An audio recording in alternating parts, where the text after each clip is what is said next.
¿Qué tal, amigas y amigos? Sean bienvenidos a Visión Universitaria. Después de 2 meses de ausencia, volvemos a acompañarlos, volvemos a llegar a ustedes a través de nuestra señal de YouTube y a través de 107.7 ULA FM. 2 meses en los que vaya que han ocurrido bastantes cosas. Se instaló la Asamblea Nacional Constituyente, tuvo lugar el receso docente, se aprobó la tercera convención colectiva, la inflación sí sigue igual, sigue creciendo, la situación del país sigue por el mismo camino que se ha advertido, sigue avanzando el hambre, sigue avanzando la escasez de productos de primera necesidad, pero la universidad también sigue, la universidad sigue de pie, la universidad sigue dando su mejor cara, y como siempre con su propósito de seguir formando a los mejores profesionales. Como siempre, los invitamos a seguirnos en las redes sociales, @rectoradoula y @bonuccimario, la cuenta personal del rector, a quien saludo con mucho gusto, tras 2 meses de ausencia en los micrófonos, en las cámaras. Rector, ¿cómo está? Muchísimas gracias, Nelson. ¿Descansó un poco en este tiempo? No creo que mucho, porque ya tú mismo lo has dicho, ocurrieron muchas cosas. Una creo que la más patética fue el tema del retroactivo de la tercera convención colectiva única, bueno, que revela cosas, bastante dramáticas. Pues en esa convención colectiva se produjo, primero un pequeño problema de información, pero yo creo que, le pagaron bien a todo el mundo. Que le pagaron diferente, eso es correcto, porque la Universidad del Zulia difirió las vacaciones 1 semana y logró que con eso le pagaran una cantidad de dinero superior. Pero todo eso que ocurrió nos obliga a pensar, señores, ¿por qué sociológicamente había tanto reclamo por el retroactivo? Porque había hambre, señores. Personas amigas, miembros de la comunidad universitaria, que decían, es que estamos esperando el retroactivo para poder hacer mercado, pues la gente ni siquiera pudo ir de vacaciones. Sí, y cuando pensamos en ese número que pudiéramos calificar de deslumbrante, porque hace 2, 3 años era un número que tal vez no nos imaginábamos, eso equivale a poco menos de un sueldo mínimo en Colombia, para quedarnos cerca. Y sobre todo cuando uno empieza a hablar de costos, que ya lo vamos a hablar con nuestro invitado de lujo, un cartón de huevos en este momento vale 34 millones de bolívares de los viejos. O sea, 34.000 bolívares son 34 millones. Yo nunca me hubiese imaginado un cartón de huevos a esos precios. Pero volvamos a la convención colectiva. Una convención que no conoce nadie. Es el secreto mejor guardado en el mundo universitario. No la conoce nadie. Conocemos cuántos son los aumentos que corresponden, las cláusulas económicas. Convención que no firmó ni el rector, ni el consejo universitario, ni ninguno de los rectores de las universidades nacionales. Y donde cambian unos conceptos que hacen la situación bastante compleja, porque empiezan a constituir unas aberraciones. Podemos estar de acuerdo con la prima de antigüedad, nos corresponde, pero lo que no podemos estar de acuerdo es en la eliminación de la prima de titularidad. La prima de titularidad es un elemento que sirve para estimular una carrera académica. La interescala entre instructor y asistente, agregado, asociado titular, tiene que ser superior a un 17% para poder estimular y que la gente ascienda. ¿De qué tamaño es la universidad? ¿De qué calidad es la universidad? Cuando usted habla con una universidad es buena o es mala, ¿a qué se refiere? Se refiere a la calidad académica. Por lo tanto, usted no nos puede meter en un mismo saco y empezar a eliminar conceptos que tienen que ver con el desarrollo de la academia, de la ciencia, de la investigación. Continúa el maltrato a los auxiliares docentes. Y creo que esta es una convención colectiva que cuando la conozcamos podremos opinar qué es lo que contiene en sí misma. Muchas otras cosas ocurrieron, cualquier cantidad de cuentos que yo tuve que dar como una especie de fe de vida, de que estaba vivo, ¿no? Porque la gente dijo que así como los alcaldes se fueron del país porque habían sido criminalizados o sacrificados políticamente o judicialmente, pues la gente decía que el rector estaba en cualquier parte del planeta. No, yo estaba en Mérida preocupado por todos los asuntos que estaban ocurriendo. Nos tocó elaborar el presupuesto, el anteproyecto de presupuesto para el año 2018. El anteproyecto, señores, está por el orden de los 600 millardos de bolívares. Estamos hablando de algo un poco menos que 2 millardos de bolívares diarios. Óigase bien, diario, 2.000 millones de bolívares hace falta para mantener esta universidad diarios. En anteproyecto. Por supuesto que seguramente el gobierno nos va a dar el 30% de esa cantidad y nos va a empezar a maltratar. Se habló de intervención de la universidad, se habló de personas dentro de la universidad que están en la movida, en la jugada. Bueno, al parecer todos esos son rumores, pero cuando el río suena, es porque piedras trae. Y siempre lo decimos, aquí puede ocurrir cualquier cosa. En cualquier momento. En todo caso, aquí sigue la universidad de pie, señores. Va a seguir estando de pie. Qué Gracias, gusto. Nelson. No, gracias a usted, rector. Qué gusto pues, que se coincide en esa apreciación de que la universidad sigue en pie y sigue firme y sigue cumpliendo con su misión.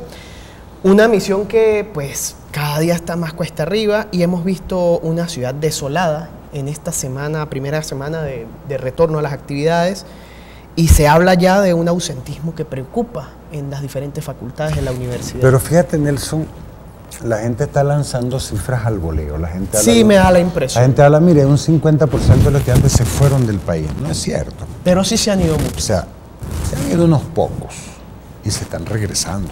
Déjeme decirle, hay mucha gente que se está volviendo, pero el problema es, usted es del Vigía, usted quiere venir a estudiar a Mérida. O sea, tiene que trasladarse. ¿De dónde saca dinero para alquilar una habitación que le puede costar 70, 80 mil bolívares mensuales? Que los precios son escandalosos, o sea. O una habitación compartida, 2 estudiantes, por ejemplo, 30, 40 mil bolívares cada uno de los estudiantes, más la comida, más el transporte, más los libros, más las cosas. O sea, obviamente lo que está ocurriendo es que la situación país es la que está afectando a la universidad. Bueno, fíjense que a esta altura ya llevamos una semana y no nos han llegado los productos cárnicos por parte del gobierno. Así es. No nos han actualizado el valor de la bandeja del comedor. O sea, que estos muchachos tienen que pagar la comida en la calle. ¿Cuánto vale una comida en la calle? Pobre, o sea, con pocas calorías. Súmele la situación del transporte, el pasaje estudiantil. La que situación del transporte es complicada, señores. Cada vez es una bomba de tiempo. Hay menos unidades y no hay respeto a los acuerdos que se han producido para el pago del pasaje estudiantil. Entonces, creo que hay que esperar como un tiempo a que la ciudad agarre más vida, la universidad agarre más cuerpo. Normalmente la primera semana los estudiantes no acuden, pero sí hay una deserción significativa, pero que obedece básicamente a la situación país. Hay una situación, profesor, que obedece a un factor que no excluye, a diferencia de todas estas exclusiones que acabamos de mencionar, porque al final esto excluye no poder estudiar por la situación económica, excluye no poderse trasladar por las fallas del transporte, excluye, pero hay una situación muy inclusiva, que es la crisis económica. Bueno, esa sí no perdona, hermano, a nadie. Como dice esta señora Gloria, creo que ella es nicaragüense o guatemalteca, el populismo le encanta tanto la pobreza que reproduce a los pobres. Exactamente, y precisamente ese es el tema que vamos a abordar con un amigo especialista en esta área.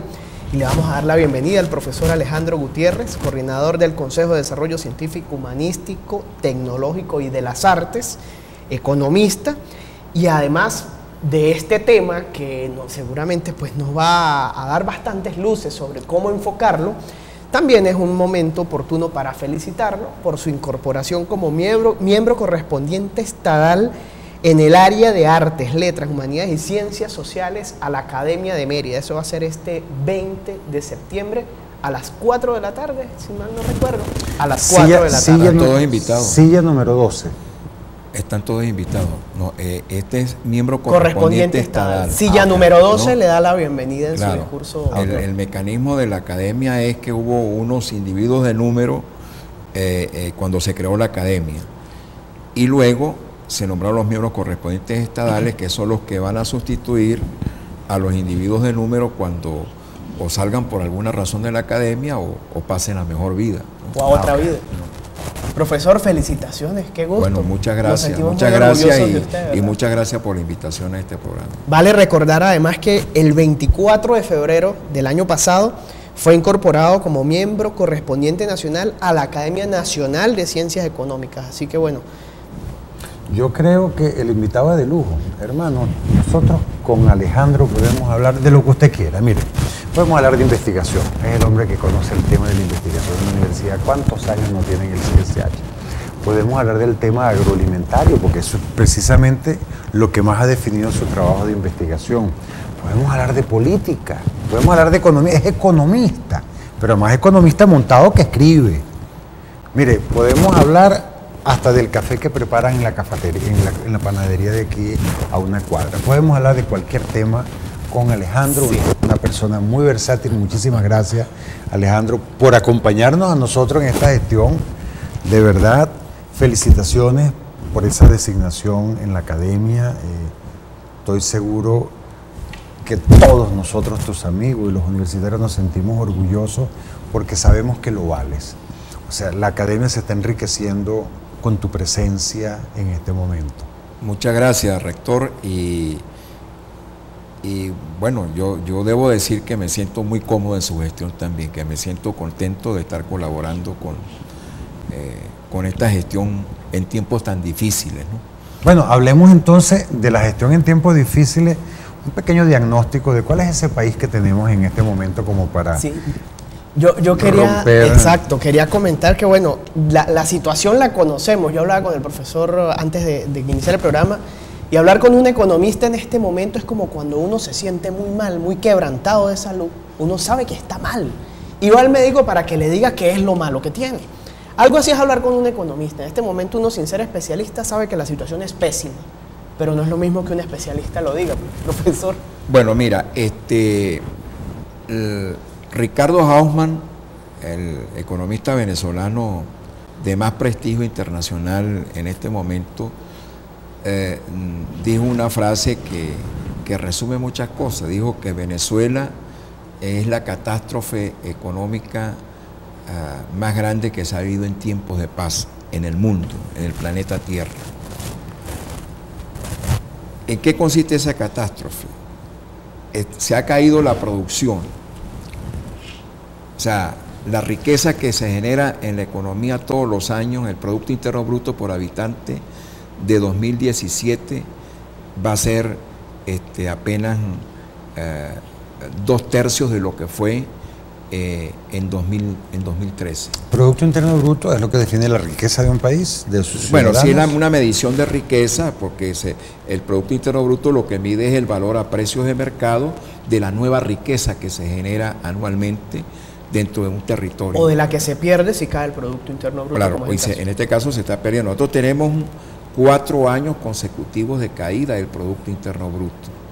Este año, el año pasado, que yo recuerde, es la caída del Producto Interno Bruto más alta que hemos tenido desde que yo conozco estadísticas económicas.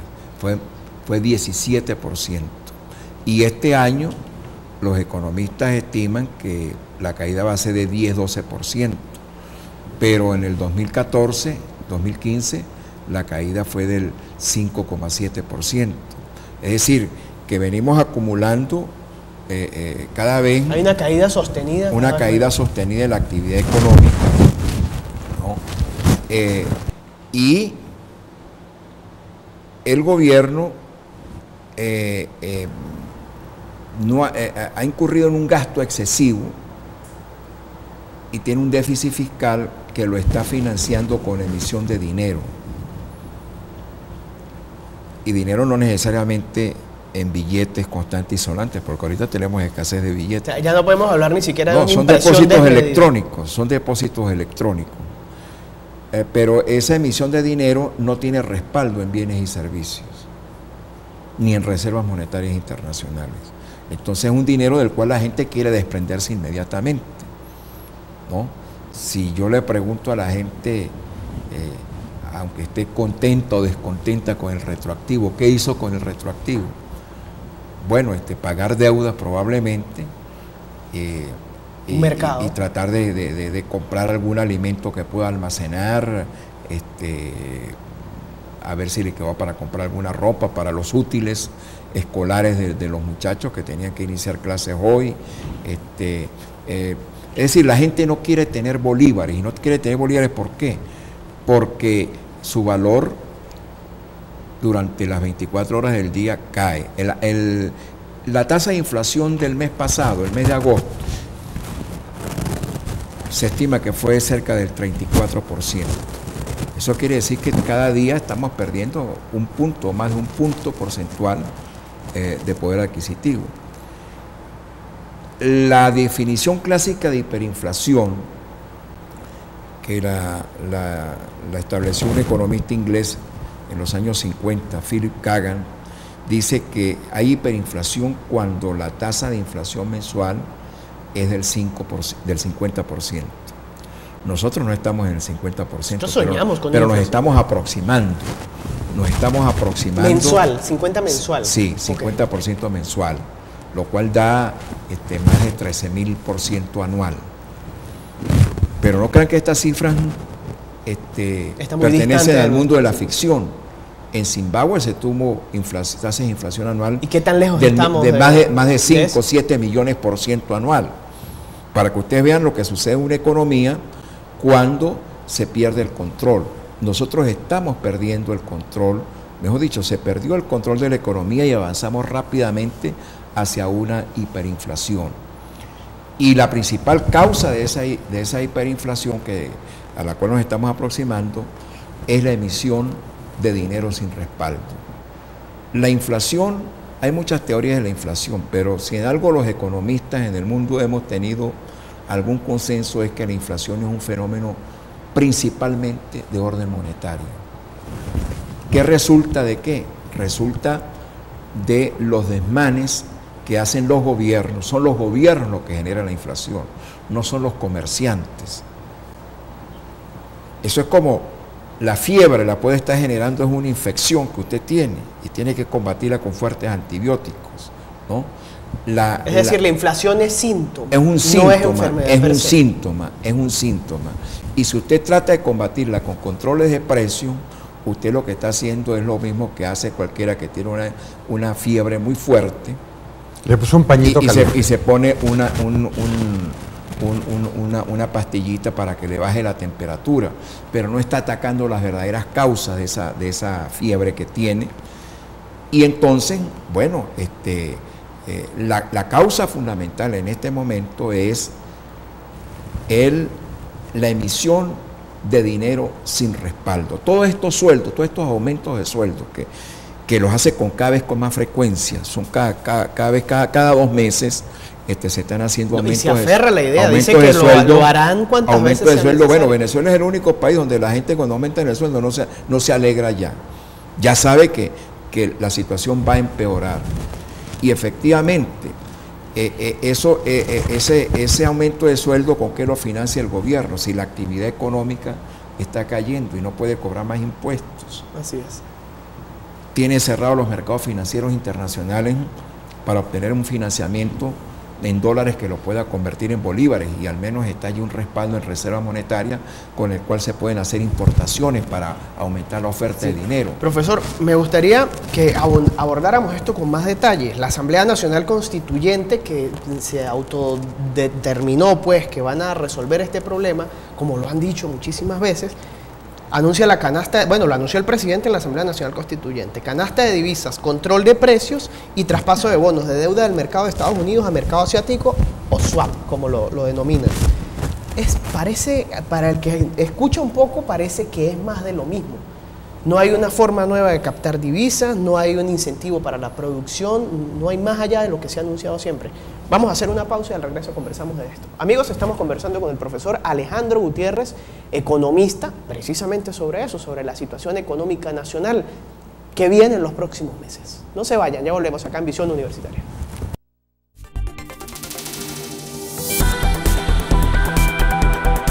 Estamos de vuelta en Visión Universitaria conversando con el profesor Alejandro Gutiérrez. Él es el coordinador del Consejo de Desarrollo Científico, Humanístico, Tecnológico y de las Artes, CDCHTA.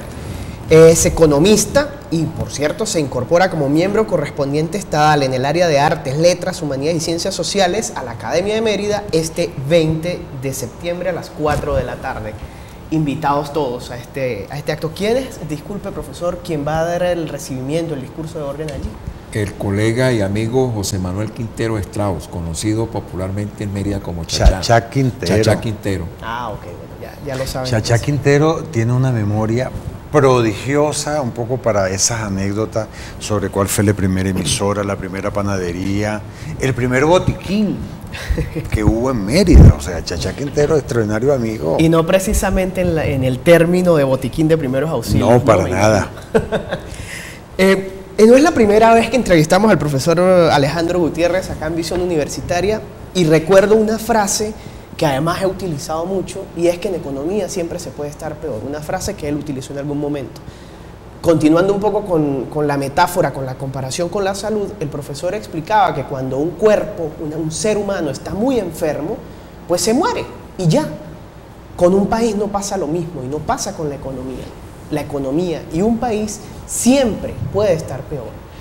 Profesor, las medidas anunciadas por la Asamblea Nacional Constituyente, por el presidente, el swap o cambio de la deuda del mercado estadounidense a mercados asiáticos, la creación de esta canasta de divisas, donde entra el yen, el yuan, el rublo y la rupia, y más control de precios. ¿Qué opinión le merece todo esto? Sí, mira, ¿Es más de lo mismo o estoy forzando un poco el comentario? Sí, es peor de lo mismo. Okay. Pero hay un elemento que no es peor de lo mismo. Tiene que ver con los precios. A pesar de que el presidente anunció que se iban a concentrar en 50. Sí, el plan 50 en 50 bienes. O sea, sigue con el esquema de control de precios, pero ahora lo llaman precios acordados. Y efectivamente, esta mañana oí al presidente de Fedenaga en una entrevista que le hacían en un programa de Caracas, y él decía que la reunión que habían tenido con los ministros para hablar sobre el precio de la carne había sido una reunión muy cordial, de diálogo, de muy buena disposición por parte del gobierno. Es decir, que la palabra acordado, como que ya el gobierno entendió que a la fuerza no es la primera vez que hay una reunión cordial que dura 15 días. Ok. Sí, eso a mi juicio eso no va a tener mucha repercusión. Nosotros ya estamos en la senda de la hiperinflación. No hemos llegado todavía a hiperinflación, pero estamos muy cerca de esa hiperinflación. Y la gente tiene que saber que el mundo aprendió a combatir la inflación, así como la ciencia médica muchas enfermedades las fue erradicando, porque... Hablar de inflación es como hablar de tuberculosis, me imagino. Hablar de inflación en economía en este momento, en el mundo, incluso en el mundo de los países emergentes o menos desarrollados, es hablar de una enfermedad que ha sido erradicada. Vean ustedes las tasas de inflación en América Latina. Véanla incluso en países que se dicen socialistas o seguidores del socialismo del siglo XXI, como Bolivia, Nicaragua, Ecuador, porque Ecuador está dando un viraje ideológico en este momento, ¿no? Pero Correa, con todo y que sus discursos alababa al socialismo del siglo XXI, nunca hizo las barbaridades en materia política y económica. Es un economista bien formado, Rafael Correa. Y nunca abandonó el cochino billete verde llamado dólar. Así es, ¿no? Es una economía dolarizada como la economía de Ecuador. Entonces, yo digo que en el caso venezolano hay... Al principio mi hipótesis fundamental era que todas estas barbaridades las hacían porque estaban influenciados por la ideología marxista, comunista, de controles, de lo que fue el socialismo real. Pero ahora me doy cuenta que eso es una explicación parcial, porque para sostener todos estos controles hay unas personas que se benefician, esos que llaman los boliburgueses, los enchufados, que están dentro del gobierno y están fuera del gobierno. Por ejemplo, ¿quién se beneficia del control de cambios? El que puede acceder a $1 a 10 bolívares y luego va y lo vende en el mercado paralelo a la tasa que todos ustedes saben y que no vamos a decir aquí, pero yo estoy seguro que todos los que estamos aquí en este programa de televisión sabemos cuánto es el tipo de cambio. Esa tasa en los medios es como en el mercado paralelo hoy en día. Profesor. Pero imagínese usted que usted obtenga del gobierno $1 a 10 bolívares, que es el tipo de cambio oficial para comprar, para las compras del gobierno y para algunas compras de alimentos y medicinas. ¿Quiénes tienen acceso a ese $1 a 10 bolívares? Ahora, entonces, al lado de la influencia ideológica que ha tenido este gobierno, de controles, como en el socialismo real, de expropiaciones, etcétera, está un sector que se mueve en el ambiente del crimen y de la delincuencia. Por eso es que esto no es sencillo, esto no es un problema solamente político. Aquí se está lidiando con sectores que hacen política, que están dentro del gobierno y son políticos, y sectores que son delincuentes, que tienen mucho que perder a la hora de un cambio de gobierno. La única solución que está planteada en materia económica para un país como Venezuela no depende de las políticas económicas, depende de un cambio político. Confianza, creo que es una palabra clave en todo esto. Fíjense lo que sucedió en Zimbabue, que llegó a tener inflación de N millones % anual. Mugabe, el dictador Mugabe, sigue gobernando, pero llegó un momento en que la presión política fue tan grande que tuvo que compartir el poder con la oposición y aceptar un cambio en la política económica. Mugabe está todavía en el poder, pero la inflación se paró en Zimbabue, que es uno de los casos. Yo los invito a los televidentes a que lean, eso está en internet, esas experiencias de hiperinflación y cómo se paran las hiperinflaciones. El gobierno se continúa con los precios, con los controles de precios, pero Maduro dijo que se iba a concentrar en 50. Ajá, pero ¿cuántos precios estaban controlados en esta economía antes de este anuncio? ¿Cuántos eran? Teóricamente todos, casi todos. Entonces, ¿qué va a pasar con esos que no están controlados? Eso no lo dijo Maduro. Pero esos quedan a libre juego de la oferta y la demanda. Así como están bajo el libre juego de la oferta y la demanda, las hortalizas, ¿verdad?, las frutas. La canasta de divisas, profesor. Ya va. Pero quiero seguir con lo del control de precios, porque es muy importante, porque la gente no se ha dado cuenta que es que el gobierno entonces dice, bueno, vamos a liberar, no lo dijo explícitamente, pero implícitamente uno deduce que todos esos otros precios quedan liberados. Entonces se van a concentrar en 50. Todavía no tenemos noticias, está circulando un borrador de una ley de precios acordados. Pero una ley que aprueba la Asamblea Nacional. La Asamblea Nacional Constituyente. ¿Y ella, acaso la Asamblea Nacional Constituyente tiene competencia para No tiene crear competencia. leyes? La Asamblea Nacional Constituyente es fraudulenta, es espuria, porque no tiene un origen legítimo, ¿no? Pero bueno, se está imponiendo, por la vía de la fuerza. Por la vía de la fuerza, ok. Pero usted con los mercados, usted no puede jugar. Es decir, el gobierno puede reprimir a la población, me puede meter preso a mí, está bien. Pero eso no va a bajar los precios ni va a pero el gobierno no puede controlar la ley de gravedad. O sea, el televisor engaña, pero la nevera no. Sí. Ese chiste entonces, que anda por ahí. La economía tiene unas leyes, con eso, con los controles no se pudo ni en Cuba, ni en la Unión Soviética, ni en el socialismo real.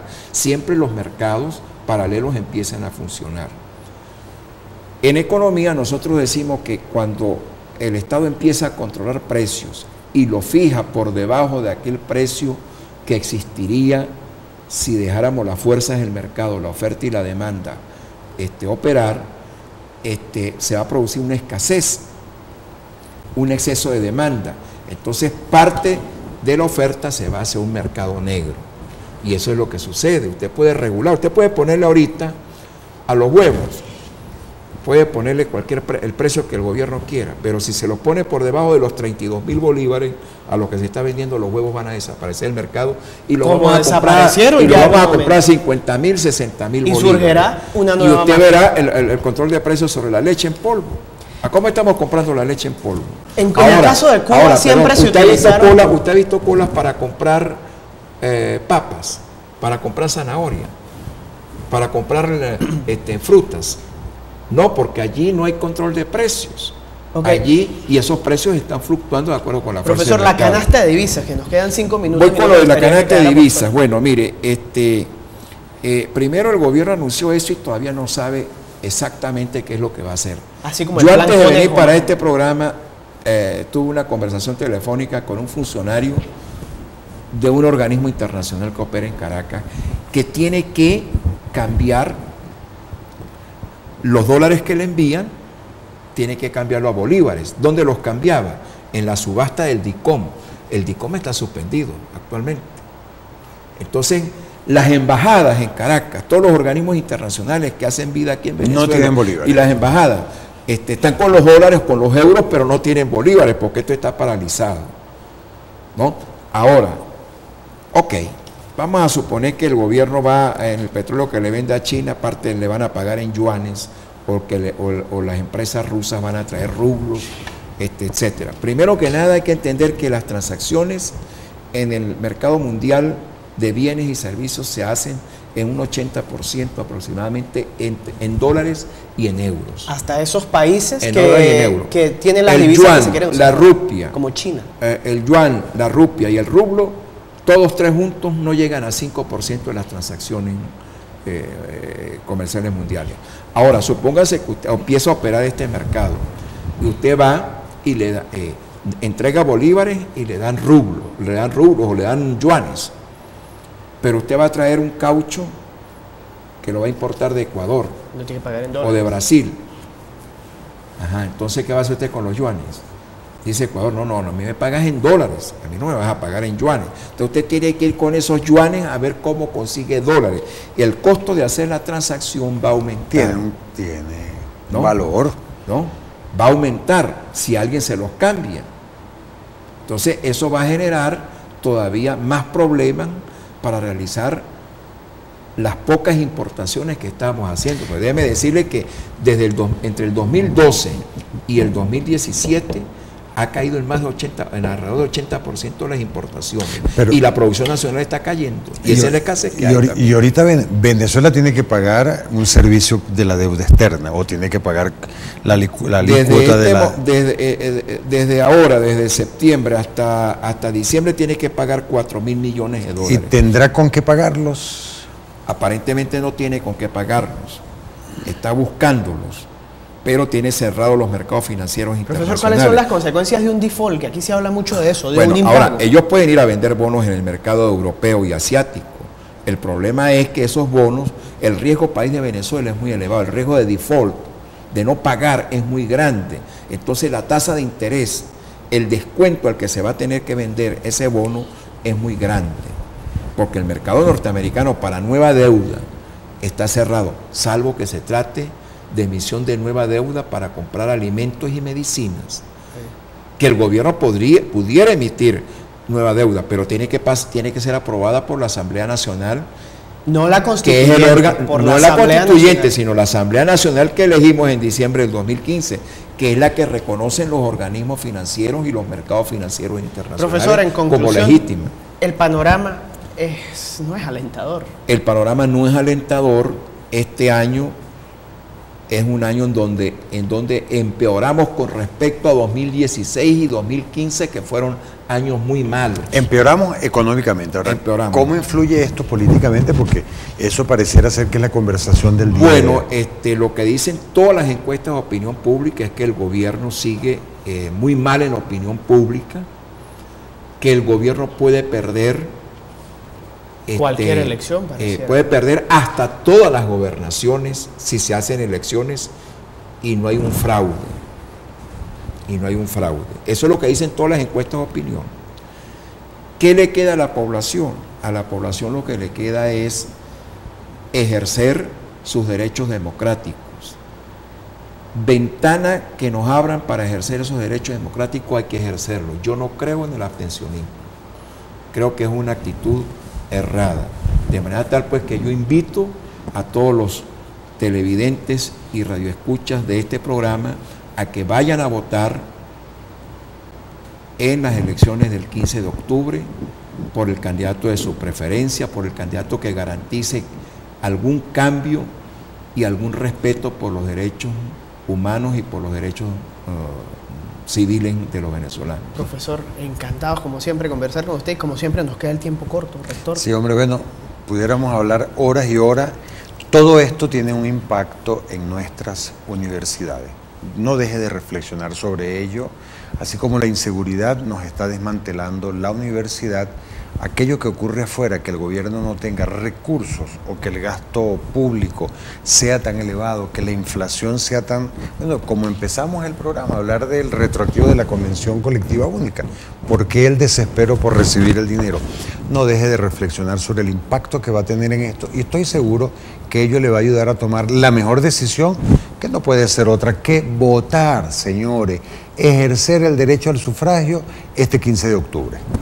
Muchas gracias, rector. Profesor Alejandro, muchas gracias. Felicitaciones una vez más por este reconocimiento. Recordamos que el profesor Alejandro se incorpora como miembro correspondiente estadal este miércoles 20 de septiembre en la Academia de Mérida, 4 de la tarde. Amigos, vamos a hacer una pausa, ya volvemos en Visión Universitaria.